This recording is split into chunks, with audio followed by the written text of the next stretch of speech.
After that, when I get judged, it's like, don't worry, I'm the one going home with you.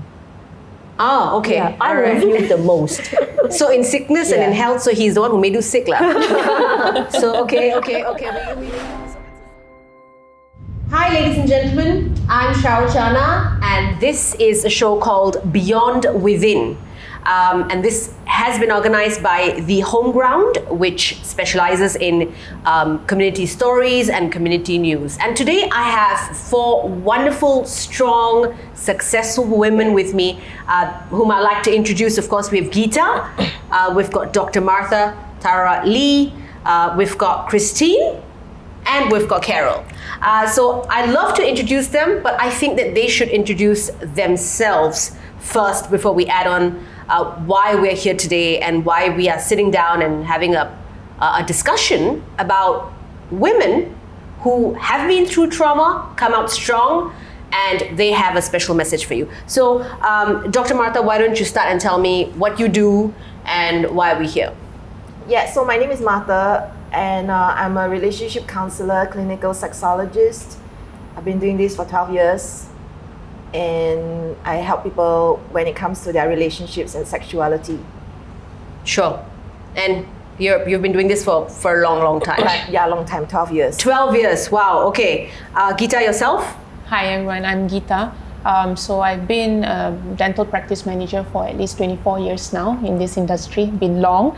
Have come out to now create awareness for women empowerment and mental awareness, mainly for women and people struggling out there, to break some stereotypes and the word taboo that's being used. Yep. Sure. And Christine?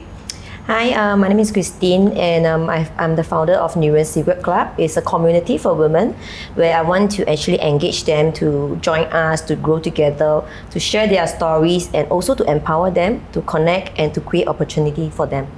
Perfect. And Carol? Hello everybody, I'm Carol, and thank you for having me here. I am a confidence coach. I help women to rediscover their inner confidence, their inner goddess, so that they can live the life that they want. Well, how it all started, it was because growing up, I didn't have a lot of confidence as a child, and that led to a downward spiral and making wrong choices in life. And having been through that whole situation, then I wanted to be able to be in a position to support other women to be more confident.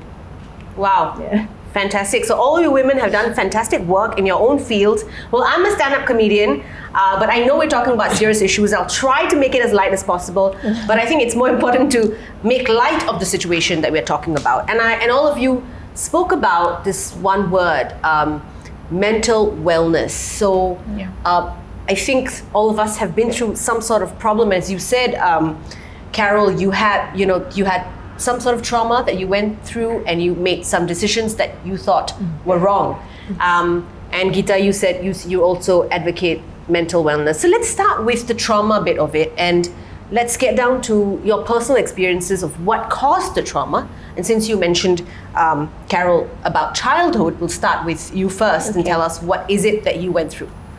Well, I guess, for me, growing up in the Asian community and being Chinese, there's always this underlying, suppression in a way. I was told that I can't voice my opinion. Then the best is I should speak only when I'm spoken to. Also, that I shouldn't be too smart in case I am not desirable by the opposite sex. So there's this confusing message that I had growing up. It's like, I cannot be too smart, I cannot voice my view, then, so what's my identity? So I didn't really have a lot of identity. And the message that I got was my identity was attached to how well I marry. So my entire life growing up since childhood was, as long as I am not too smart, then I just blend into the background. I didn't strive to be academically successful. Also, that the idea is, eventually I'm going to marry, so why do I try anyway? So then the confidence level wasn't really there, because no one was there to tell me that I can be who I want to be. The sky is the limit. And so that was the whole thing. And so I didn't have that kind of that love and the confidence that was being given to me. So I seek validation externally through friends and then through men. Right, and I think that's one thing that being from the Indian community as well, we are, of course, we are being groomed for marriage, right? I mean, you could be educated, but once you get married, then you have to listen to what your husband does, or his career decisions are much more important than yours. And I've seen that personally in the community as well. So Geeta, would you like to add on to the marriage bit of it? As she said that, they seek validation from men, and women sort of put themselves at second place. So what do you say? I think I agree with that. I think talking from my own experience, even though my marriage was sort of, I would say, more of arranged, and then eventually here being in Singapore, I think we are a bit more open and we get to know one another, and then we decide on getting married. Now, I think everybody would say that when you start off a marriage, nothing is bad. You always start off on a good note, and then along the way you start learning about one another, and it takes years to understand one another. And I think in my experience, what happened was I never had that voice, that every time that there is something to say, you are then pressed on it, and not able to voice out was difficult because it was painful, right? You cannot express yourself. And voicing out and being vocal does not mean that you're debating with someone, but you're putting your opinion across. At the end of the day, we can always come to an agreement, but that was never the case. It was always the guy who had to make decisions, who was judgmental, I would say, in that sense, that, and constantly being pinned down, in things that you say, in how independent you are, and of certain things that you are not able to do, and then on that it's being harped on, that, you're not able to do, And the other thing, I think, I'm not sure, but being in the Indian community, I experienced this, that everything that is done bad, or any mistake that is done, it is then reflected upon your parents. So I think there's a level of tolerance, not only in us women or us four of us who went through what we did, but at a certain level, I think we should come out to say enough is enough. I honestly hung on to my marriage because of my children.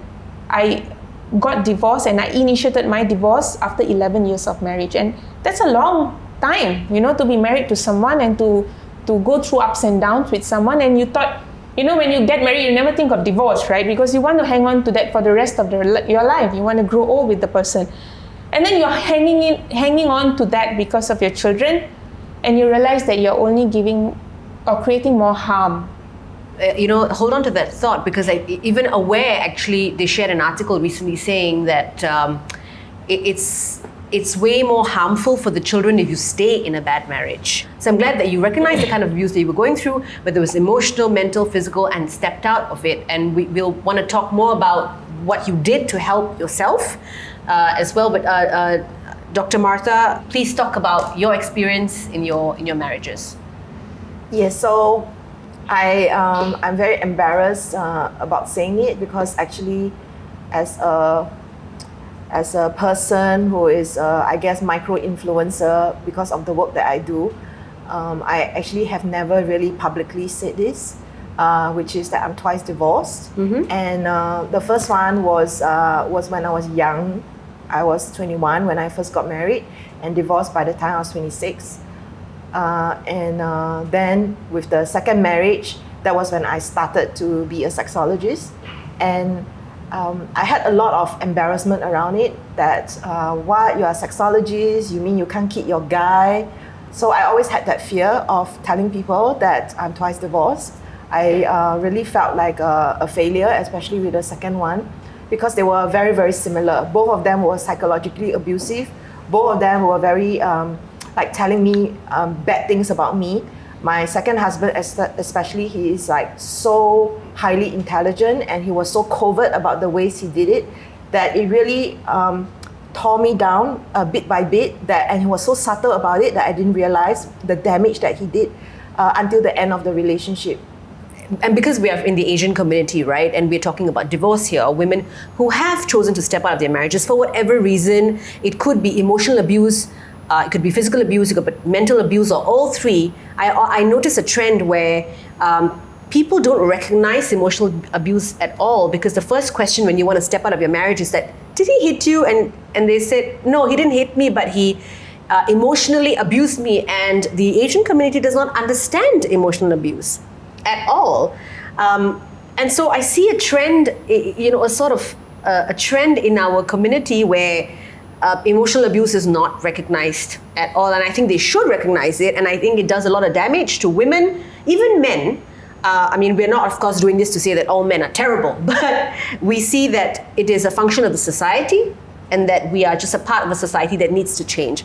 Where do you think you draw the line and say, now I got to step out?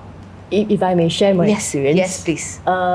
Hearing all of your stories, there's a lot of triggers. I have all these memories that was triggered as well. My story is quite similar to Mava. To be very frank, there were signs in my last marriage, and I chose to ignore it. Reason because of our vows, in sickness and in health, that to death do us part. So I stuck to that, and also because there's this, I would say, the societal acceptance of divorce, going through a divorce. Yeah.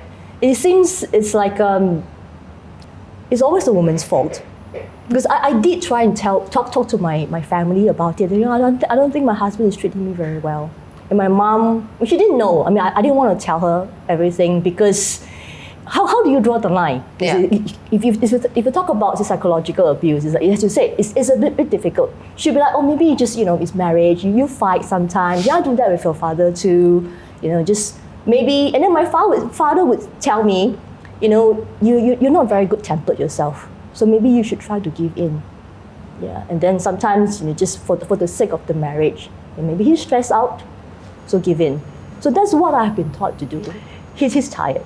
Okay, maybe he's very hard at work, he's stressed out, and I should be a bit more understanding as a wife.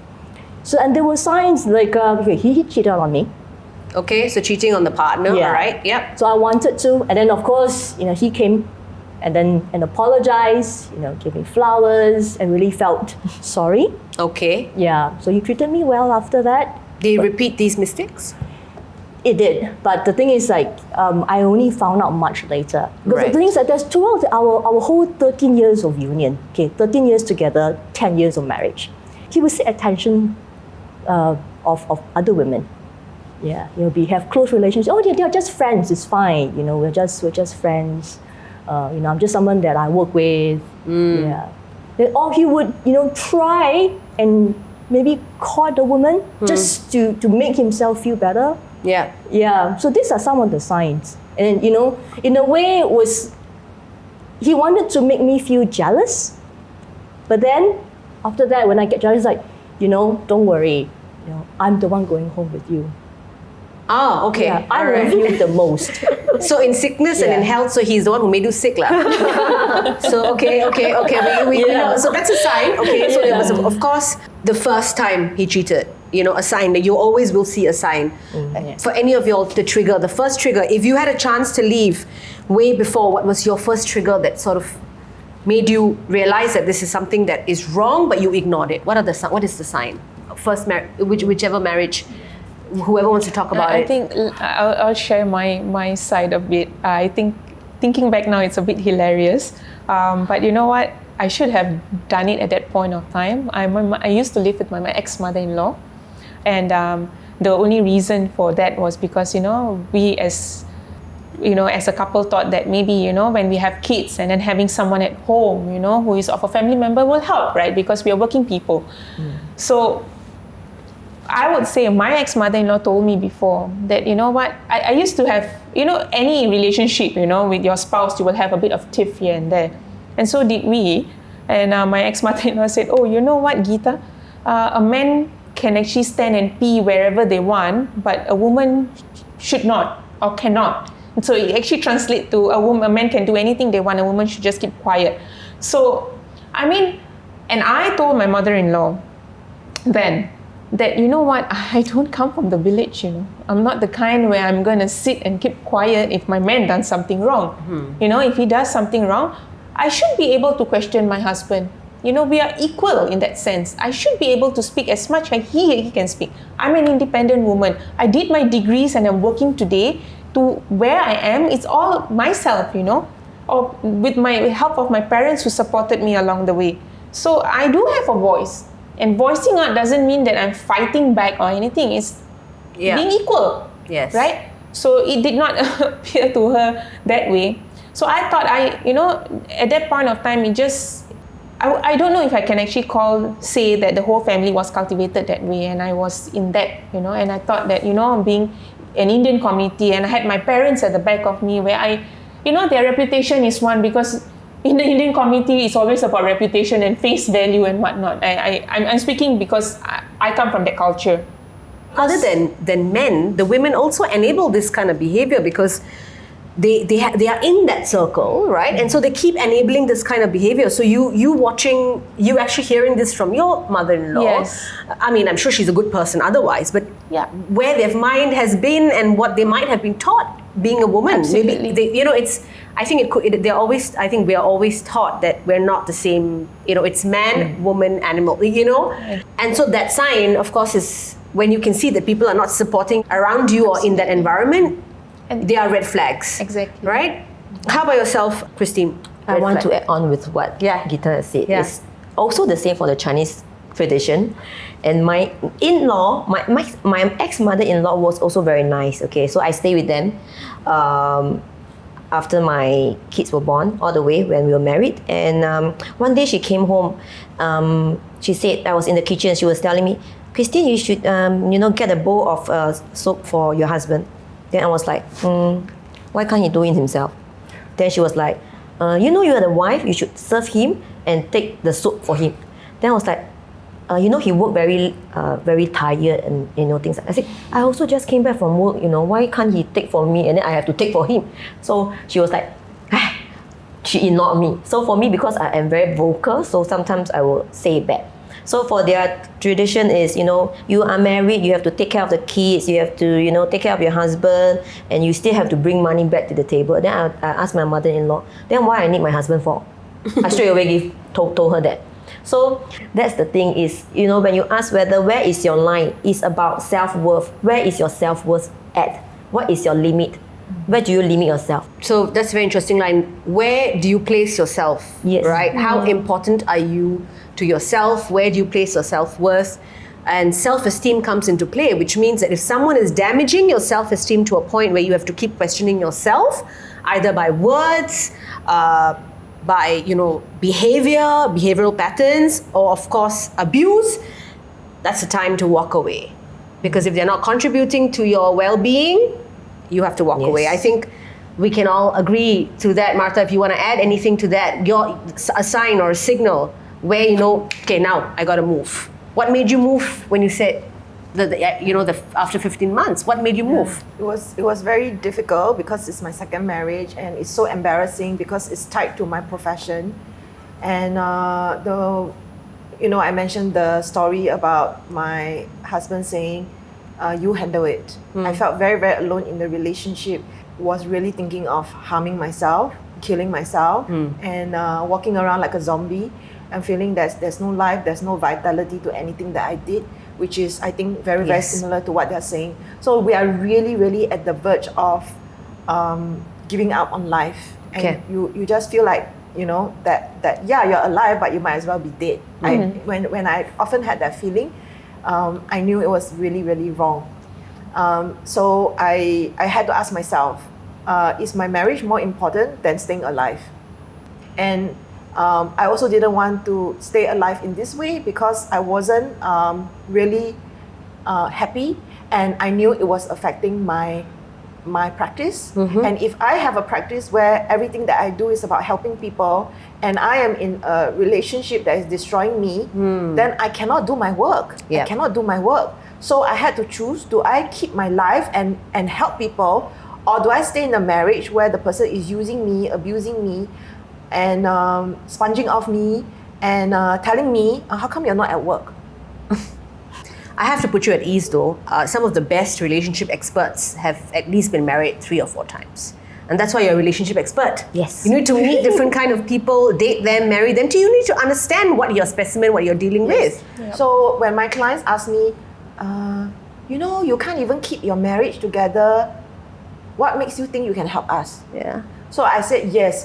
There were many things that I didn't know, and I wish I knew, and I had to learn the hard way. So that is the reason. All the more I don't want your marriage to suffer. So I want, and I have gone and learned a lot of things that I really want to support my clients as much as possible. Yeah. I totally agree. Next time anybody tells you that, just tell them that even like heart doctors have to go for bypass surgery at times. So it's not like because they're a heart doctor, they cannot have a heart attack, right? I mean, doesn't make sense at all. So please tell them next time, like, why is that? You can question them. So there's one thing that all of us have, of course, touched on, and that's mental health. So we've recognized the triggers. When it starts affecting your mental health, now there's again another stigma that if you're first, of course, your emotional abuse, is it recognized as abuse, mental abuse? Once you recognize that it is affecting your self-worth and you decide to walk out, how important it is it to seek help from a therapist if your mental health is suffering? I mean, we've spoken about depression, suicidal thoughts, walking around like a zombie, not knowing how to help yourself. How important, how do we break that taboo that mental health and talking to a therapist doesn't mean you're mad? Where Asian communities still think so. I've met a therapist before as well. So your experience of talking to women, because you also run an organization where women come and speak to you, how do you feel about that? Being great. It's great, but of course, I am not a therapist, a consultant or counselor. I have no background with any, psychologies or understanding people. But I understand by listening to them. Sometimes, I have this mental member. She has a mental issues. She actually opened up to me and tell me that, and I'm open to listen to her issues also. And one day, just 2 days back, she messaged me, Christine, I need to talk to you. You just need to listen to my message. I need a listening ear. I say, fine, go ahead. Then she tell me that, her issues, blah, blah, blah. Then I also, replied. I think mindset is very important.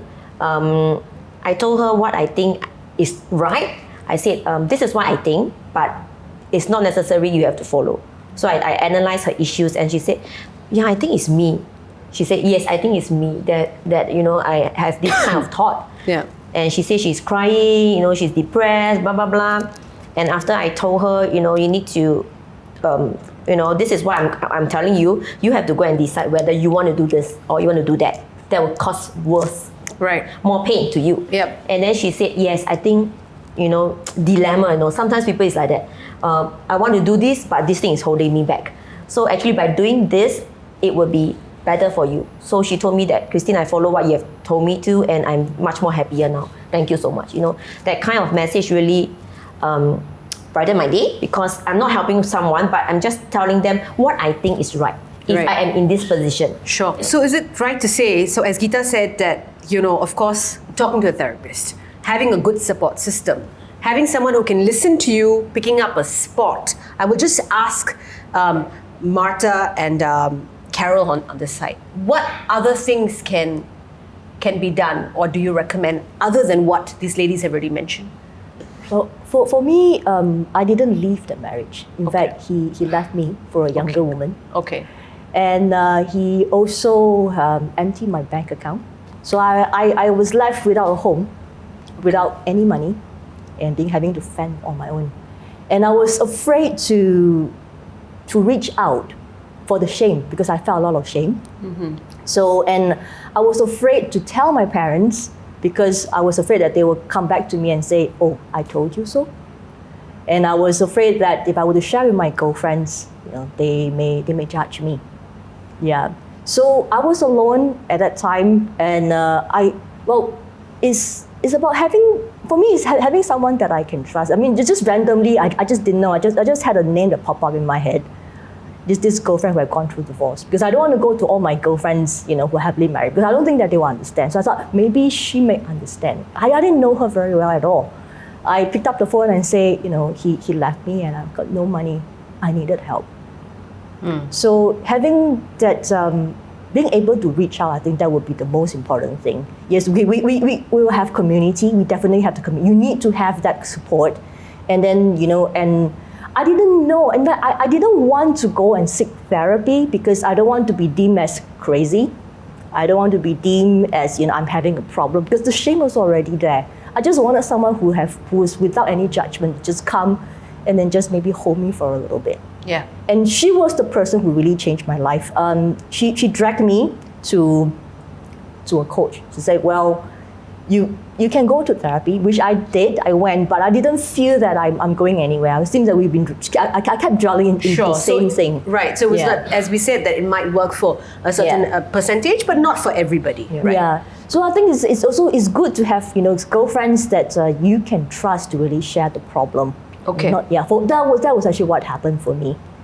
If you're watching this as well, and if someone calls you up with help and seeking help, maybe a listening ear would also help. Maybe sometimes you cannot give an opinion, and because we see Facebook all the time and people are trying to live the best lives online, so there's so much of pressure, right? Online, where you're going, this person's couple picture has about 200 likes, must be they're very happy.